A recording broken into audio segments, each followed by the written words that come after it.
Turn heads and bring the hype with a custom hype chain from Lotwin. Perfect for youth sports, fantasy football, or just flexing your pride.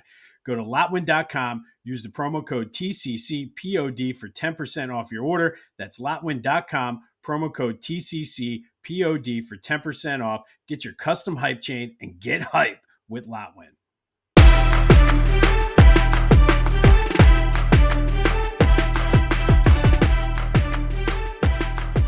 What's up, everyone? Welcome to this day in Philly sports history for July 10th, 2025. I'm your host, Jim Montgomery. Welcome to a Thursday edition of the podcast. Let's get right into it. And it seems as though the Phillies took all their frustrations from the first two games in San Francisco out on the Giants yesterday. 13-0 offensive explosion. Every starter had an RBI. Every starter except for Trey had a hit. Kyle Schwarber hit a home run. Bryce Harper had himself a career day. 4 for 6, 3 doubles, a homer, 4 extra base hits. He was hitting to the opposite field. Seemed as though his timing was back. They were hitting the ball hard. So maybe, as Charlie used to say, it's hitting season. And shame All-Star breaks in 3 games, but maybe they can come out of the break and just carry that momentum. But they pounded out 17 hits. Kyle Schwarber might have a outside shot at 30 homers before the All-Star break. Jesus Luzardo was outstanding. 7 innings pitched, gave up 3 hits, walked 1, struck out 7. Good salvage game, I guess you could call it, for the Phils, who are off today. And then it's a weekend series against San Diego before going to the All-Star break. But at least they're done with the house of horrors that is Oracle Park. He just never played well. I think it was overall all time. I saw San Francisco is like the second worst record the team has against anybody in the Major League Baseball or something like that. It's just I tell you all the time. I hate West Coast baseball. I'm glad that it's over. Sixers kick off the Vegas Summer League tonight. They will not be with VJ Edgecombe, who the thumb contusion is now a thumb sprain. And I should have never opened my mouth about being excited, about being back on board. Lucy, as she always does, took that football from me. But they do get kicked off. Doesn't seem to be anything serious. He's still working out and doing side things. I would imagine it's probably more a precautionary thing. But we'll see. Hopefully he does get some run over here in Vegas now. And then the NBA Cup groups were announced. Sixers are in East Group B with the Celtics, Pistons, Magic, and Brooklyn Nets. Could be a very winnable group depending on Joe's health and how things progress. We'll see what happens. I don't know. Crazier things have happened. The Union were lightninged out last night. The storms made it impossible to play. So that game for the U.S. Open Cup has been rescheduled for August 13th. They are back in action on Saturday against the New York Red Bulls in a regular season MLS game, but no Union game for the U.S. Open Cup, postponed to August 13th. All right, let's go to yesterday's trivia question. We talked about the 1996 All-Star Game at the Vet, and I asked you, who was the MVP? That would be Norristown and hometown hero at the time. He wasn't playing for the Mets yet, so he did get a nice little bit of an ovation. But Mike Piazza of the Dodgers was the 96 All-Star Game MVP. Hall of Famer, Norristown legend. Mike Piazza was the MVP of the 96 All-Star Game. This day in Philly sports history is proud to be a part of the Clashing Conferences Sports Fan Network, a growing community of diehard fans turning their sports passion into something special. Whether you're looking for unique shows, want to launch your own podcast but don't have the time, or need production services, the ClashingConferences.com has everything you need. Explore fan-driven content, become a member, or tap into their media services to level up your brand. That's ClashingConferences.com, where fans' voices get heard. All right, it is Thursday. That means it's time for Throwback Thursday, and Throwback Thursday is brought to you by Beach Caddy. Go to beachcaddy.app. Use the promo code Jimbo to take 15% off of your move-in, move-out service, your beach cart rental. They take the stress out of your Jersey Shore vacations. To go to beachcaddy.app, use that promo code Jimbo for 15% off, and let them do the heavy lifting, because vacation should start when you get there. All right, for today's Throwback Thursday, going to go back to 1968, and this happened this week, July 9th, 1968. The Sixers traded Wilt Chamberlain to the Lakers for Jerry Chambers, Archie Clark, and Darrell Imhoff. And that trade sent both franchises into two completely opposite directions. For the Lakers, with Wilt Chamberlain, they made 4 finals appearances in 5 years, including winning the championship in 71-72. And it sort of led to the building of the Showtime Lakers. After Wilt retired, they went and got Kareem Abdul-Jabbar. And the rest, as they say, is history. For the Sixers, it was a downward trajectory in the opposite direction, culminating with a 9-73 season in 1972-73, the second worst record or team record-wise of all time. For my money, it was probably the worst team ever assembled. But you kind of look at it and wonder, why did the Sixers trade Wilt Chamberlain? And I know I have an uncle who was a huge Sixers fan, huge Wilt Chamberlain fan, and on this day in 1968, completely flipped courses, followed Wilt out to L.A., became a Lakers fan, has been a Lakers fan since then. But really, Wilt had outgrown Philadelphia at that point. When the Warriors moved, he had played out in California, so he already had some property out there. He really liked the laid-back lifestyle. Had ambitions of getting into different business ventures as well as acting after he retired. But then there were some things within the Sixers organization. Apparently, he was promised verbally part ownership when he retired by Ike Richman, one of the 2 owners of the Sixers. Unfortunately, Ike passed away, and his partner, Irv Kozlov, did not honor it. Wilt also wanted more say in the day-to-day activities, as far as essentially wanted to get into coaching, also wanted to have some personnel input with players and who they acquired and things like that. Couple that with the fact he wanted to be a player coach like Bill Russell was in Boston. The Sixers brought in Dr. Jack Ramsey, another Philly legend, but they disagreed on styles. Jack Ramsey wanted to run a fast break, kind of run and gun type offense, where Wilt obviously was one of the most dominant, if not the most dominant player in the history of the NBA. He, of course, wanted the offense to run through him. And then go back to 1967-68, the season after they won the championship.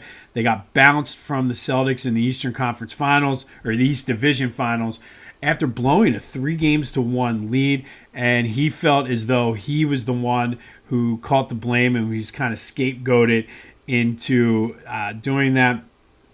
And just the more laid back atmosphere and more liberal way of thinking in California was really what Wilt wanted, and they honored the trade. And like I said, it was something that the Sixers did not recover from until they brought in Dr. J and started to get those guys in. But could it have worked for Wilt and the Sixers? I would imagine it would have. There would have been some tense moments. There was certainly a lot of tension in the locker room. They could have won another championship. Maybe it delays what the Lakers did. But ultimately, I think this would have come to a head one way or the other if Wilt had stayed. But it would have been great to see him kind of be a mentor for Billy Cunningham, who was kind of coming up during this time as well. But instead, Wilt did go to the Lakers, won a championship, and ultimately really changed the course. This trade changed the course of 2 NBA franchises, because who knows, maybe if they could have all made it work out, gave Wilt a little bit of what he wanted, maybe it's the Sixers making 4 final appearances in 5 years. But you never know. But that is today's Throwback Thursday, July 9th, 1968. Sixers trade Wilt Chamberlain to the Lakers for Jerry Chambers, Archie Clark, and Darrell Imhoff. And it just was complete polar opposites of the way the two teams went. But let me know your thoughts on Wilt. I know a lot of people out there will, from a certain age group, will say Wilt is the GOAT. You have others from my age group who say it's Jordan or maybe even Kobe. And then you have people out there. So where does Wilt stack in the hierarchy of all-time greats in the NBA?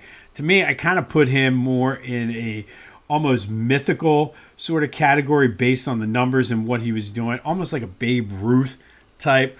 But hit me up on the Discord channel, which is the first link in the description, or the Back to the Future voice and text line 267-495-8531, and let me know your thoughts on Wilt. July 10th, we're going to have a big day for sluggers in Phillies history. So we got a couple quick hits here. First, we're going to go all the way back to 1911. And in this day in 1911, Sherry Magee was 1 for 2 in the Phillies' 4-2 win over the Cardinals. The slugging, however, was not so much with his bat, but with his fist. Sherry Magee was arguing balls and strikes with the umpire, did not like what the umpire had to say, so he punched him and knocked him out. Sherry, yes, he did punch the umpire. And I know the other night in San Francisco, there was a lot of Phillies who it looked like would have loved to have punched that umpire. But he knocked him out and earned himself a 36-game suspension and a fine of $200. He did finally successfully appeal it. But on this day in 1911, Sherry Magee knocks out home plate umpire. I think his name was Bill Finneran. So it can't be doing that, kids. Cannot punch the umpire. Fast forward to 1936. And on this day in 1936, the Phillies were 9-6 winners over the Pirates.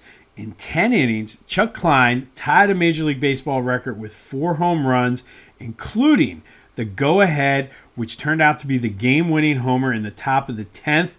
At the time, Chuck became the oldest player to hit 4 home runs in a game at 31 years old. That record actually stood until this past April. And Chuck almost hit a 5th home run. He fouled out to deep right field on an amazing catch, but just was feeling it that day. So on this day, 1936, Chuck Klein, 4 home runs in a game. Then we go all the way all the way up, I should say, to 1979. Phillies beat the Pirates 6-5 with a dramatic 5-run 9th inning. Del Unser hit a 3-run pinch hit walk-off homer to give the Phils the win. It was his third straight appearance with a pinch hit home run, which tied a Major League Baseball record. Earlier in that game, Mike Schmidt went deep with a solo shot and tied Dick Allen's team record with a homer in 5 consecutive games. That record was later tied back in 2023 by Trey Turner, believe it or not. As much as he struggled that season, he did go 5 straight games with a home run. And then finally, in 2006, Ryan Howard won the 2006 Home Run Derby, edging out David Wright by 1, essentially walked off the Home Run Derby out at PNC Park. It was the second straight year a Philly had won the Home Run Derby, Bobby Abreu winning it the year before. So July 10th was a good day for Philly sluggers. You got Sherry Magee slugging the umpire, Chuck Klein slugging 4 home runs, Del Unser, 3rd straight game with a pinch hit home run, Mike Schmidt, 5th straight game with a home run, and of course Ryan Howard hitting balls out into the Allegheny River, winning the 2006 Home Run Derby. Now, sticking with the Home Run Derby theme, that does lead to today's trivia question. Other than Ryan Howard, which Phillies have competed in the Home Run Derby? Hit me up on the Back to the Future voice and text line. Discord channel, first link in the description, social media, whatever you can. Get that answer to me, but which Phillies have competed in the Major League Baseball Home Run Derby other than Ryan Howard, who won it on this day in 2006? And if you're paying close attention, I already gave you one. He also won it. Then finally today, our greatest individual season in Philly sports history. Yesterday, we had a doozy in the Flyers region. Bobby Clark slightly edging out the number 11 seed Bernie Parent from 74-75 with 51% of the vote. And this was a tough one because they were both key pieces to those Stanley Cup teams. But I think if you're doing it based on individual seasons, Bobby Clarke's season was probably slightly better, but Bernie Parent was probably a more important piece to that Stanley Cup winning team. Today, we go to the Sixers region. Final second-round matchup for the Sixers. Battle of MVP seasons. And first, we have the number 3 seed, the aforementioned Wilt Chamberlain from 1965-66.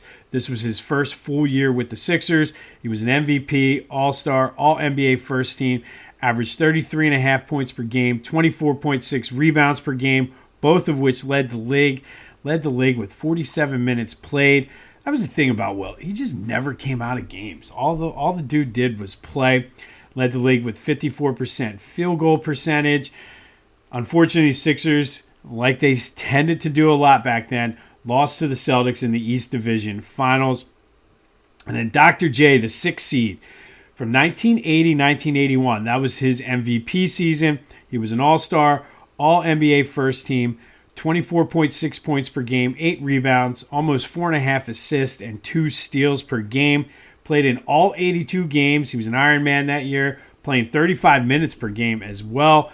Unfortunately for the Sixers, they seem poised to go back to the NBA Finals. Unfortunately, they blew a 3-1 lead against the Celtics. Now it's your turn. Whose season was better? Wilt Chamberlain in 1965-66, Dr. J in 1980-81. Get your votes in any way you can. Discord channel, Back to the Future voice and text line, social media. Anything works, but get that vote in. The number 3 seed Wilt from 65-66. The number 6 seed Dr. J from 80-81. Whose season was better? Don't forget to like, subscribe, leave a review, all that other good stuff. Tell your friends. Hit me up on social media, Jimbo_Mont on Twitter and TikTok. On Instagram at Philly Jimbo. The YouTube channel is at Jimbo_Mont. Just subscribe, leave a comment, say hello, all of that good stuff. Be sure to check out the highlights on my social media, including Facebook and LinkedIn. And then don't forget about Philly Goat. If you notice, I'm wearing my Mr. Sandman's Gym shirt today. You can get this and many other shirts like it at phillygoat.com. Be sure to use the promo code Jim Montgomery, to take 10% off of your order. And then get your vote in for the greatest individual season, Wilt in 65-66 or Dr. J in 80-81. Whose season was better? On this day in 2006, Ryan Howard wins the home run derby. Del Unser hits a pinch hit home run in 3 straight games. Mike Schmidt hit one in 5 straight games on this day in 79. In 1936, Chuck Klein, 4 home runs in 1 game. And in 1911, Sherry Magee knocks the umpire out. Phils are off. Much needed day off after the house of horrors that was San Francisco will gear up for their weekend series against the Padres tomorrow. Keep you posted on VJ Edgecomb's thumb. And of course, tomorrow is Friday. And like we do every Friday, we spend Fridays with AI. So stay tuned for that. Tell your friends. Have some fun. And hit the subscribe button. This has been This Day in Philly Sports History for July 10th, 2025. My name's Jim Montgomery. Go have yourselves a Thursday. Be safe out there. It seems like it's going to be another stormy day. But until next time, I'll see you when I see you.